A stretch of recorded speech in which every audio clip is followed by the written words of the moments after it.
人很多，就是不买。这是2025年五一假期无数中国商家的共同呐喊。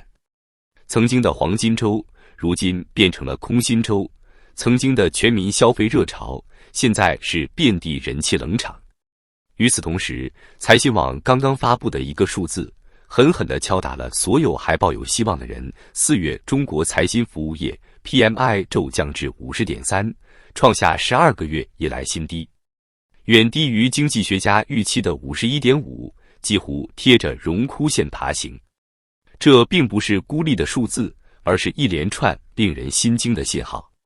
制造业在下滑，服务业在下滑，整个中国经济的齿轮正在慢下来，甚至有些脱节。而消费这个本应成为支撑内循环的最核心力量，正在不动声色地静悄悄地崩塌。这不是危言耸听，这是一种真实的慢性死亡。PMI 是什么？它是一个反映行业景气度的重要指标。高于50说明行业在扩张，低于50说明行业在收缩。而这次服务业 PMI 虽然还在 50.3， 但正濒临50荣枯线的边缘，几乎就是一道心理防线。更重要的是，这不是一个孤立数据。2024年10月以来，服务业景气度从未如此之低，比3月的 51.2 下降了整整 0.9个百分点。而同期制造业 PMI 也降到了 50.1， 创下2024年8月以来新低。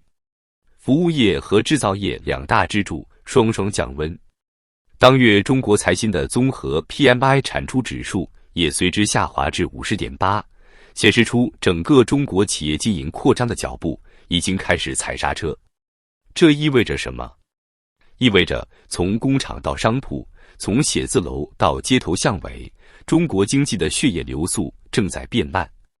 PMI 指数里最关键的一项是新订单，它决定着未来的增长潜力。而今年4月的服务业新订单指数虽然尚处在扩张区间，但已降至近36个月最低。也就是说，即使现在还有些生意在做，但对未来的预期几乎跌入谷底。这不是短期的低迷，而是整个行业对未来彻底失去了信心。财新方面指出，市场环境不利，就业继续收缩。服务业就业已经连续第3个月下降，而且是过去6个月中的第5次萎缩。就业收缩意味着什么？意味着裁员，意味着打零工的人更多，意味着消费者口袋里更没钱。这是一场向下的恶性循环。在这样的消费疲软面前，商家们只能选择一条最痛苦的路，降价。财新报告显示，服务业销售价格指数已连续4个月低于临界点。意思是，东西在降价，企业在打折促销，但消费者依然不买账。与此同时，原材料在涨价，用工成本在上涨，房租依旧坚挺。成本一升，售价一降，企业利润就被夹在中间，活活碾成渣。这是目前中国无数小微企业的真实写照，活着不容易，赚钱更难。不涨价亏死，涨价没人买，唯一能做的就是靠硬撑2个字，但撑得住2024，撑得住2025吗？更致命的是，连信心也跌没了。数据显示，服务提供商的经营预期指数已降至自2005年开始统计以来的第2低，仅高于2020年疫情最严重的2月。那是全国封城，商铺全关，街头空无一人的时候。现在呢？街头是热闹的，人是拥挤的，但大家的钱包是空的。中国交通运输部吹嘘，五一假期跨区域流动高达 15.2 亿人次，同比增长 5%。商务部自夸重点零售和餐饮企业销售额增长 4.8%。但当你点开抖音、小红书、视频号，看那些真实商家的控诉，看到的却是另外一个中国。上海网红江宇总裁在视频里绝望地说，人是很多，可是都不买，连小吃店都撑不下去了。一位开饼店的山西老板更是直白，从疫情后一年比一年差，今年是最惨的，游客自己带干粮，买不起我们的饼。内蒙古酒店老板杨六郎质疑官方数据，号称游客比去年增长20%，可我的酒店空着，前3天惨淡的要死，后面几天更是没人。杭州的咖啡店老板苏航清更是一句戳心，营业额从去年的8000跌到今年的2000，腰斩之后再腰斩。明明是节假日，却感觉像倒闭前的清仓甩卖。不是只有1线城市，在合肥，一个普通的餐馆老板拍摄了店里空无一人的景象。他说，饭点了，一个客人也没有。对面瑞幸咖啡也没客人，周边几家店都一样。而在旅游城市，烟酒店老板阿庆干脆认命，营业额平平，消费降级太明显了，现在只能把开店当副业。这些声音远比官方发布会更能说明问题，老百姓不是不想消费，而是根本不敢花钱了。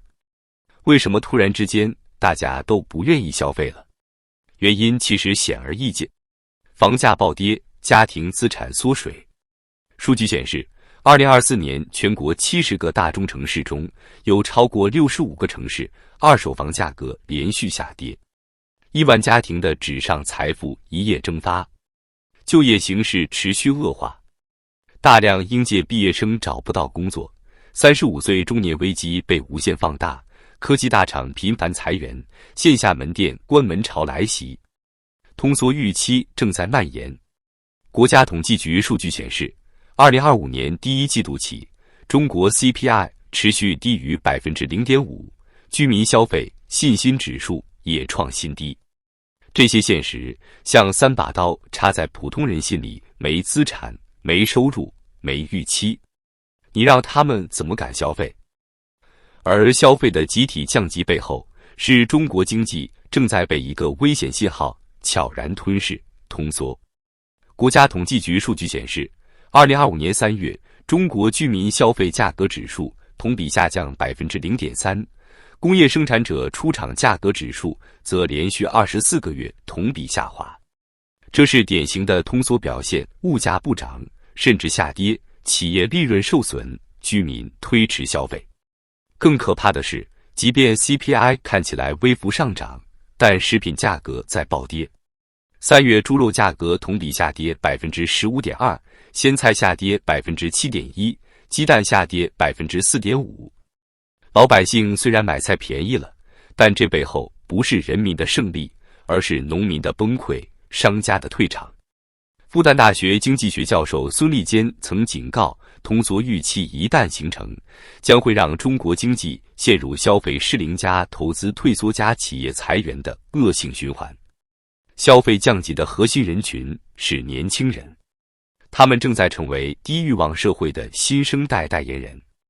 中国国家统计局数据显示，2025年初，青年失业率重回16%以上，而灵活就业成了一个体面的说法，背后是送外卖、摆地摊、做直播带货的现实。